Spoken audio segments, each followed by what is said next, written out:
Salem auditor Ramesh கொலை சம்பவத்தை கண்டித்து தமிழகம் மற்றும் புதுச்சேரியில் முழு அடைப்பு போராட்டம் நடந்தது. சேலத்தில் கடந்த 19ஆம் தேதி இரவு பாரதிய ஜனதா கட்சியின் மாநில பொதுச் செயலாளர் ஆடிட்டர் ரமேஷ் மர்ம நபர்களால் வெட்டி கொலை செய்யப்பட்டார். இச்சம்பவத்தை கண்டித்து தமிழகம் முழுவதும் முழு அடைப்பு போராட்டத்திற்கு பாரதிய ஜனதா அழைப்பு விடுத்தது. சேலத்தில் திங்களன்று பெரும்பாலான கடைகள் அடைக்கப்பட்டிருந்தன. வாகனங்களின் நடமாட்டமும் மிக குறைந்த அளவே காணப்பட்டது.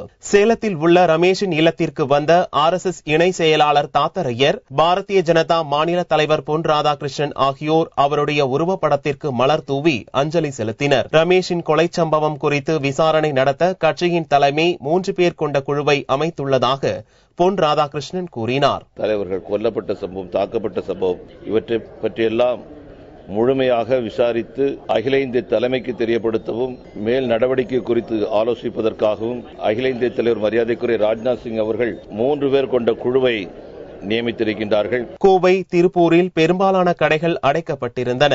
முக்கிய சாலைகள் வெறிச்சோடி காணப்பட்டன.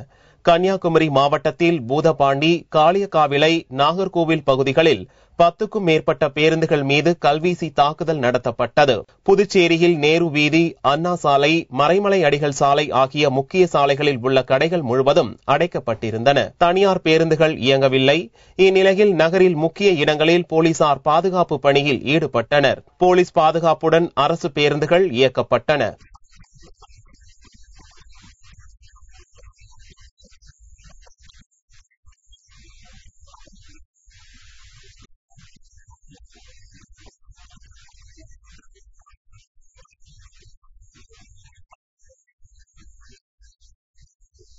தமிழகம் முழுவதும் போராட்டம் நடத்திய பாரதிய ஜனதா கட்சியினரை போலீசார் கைது செய்தனர்.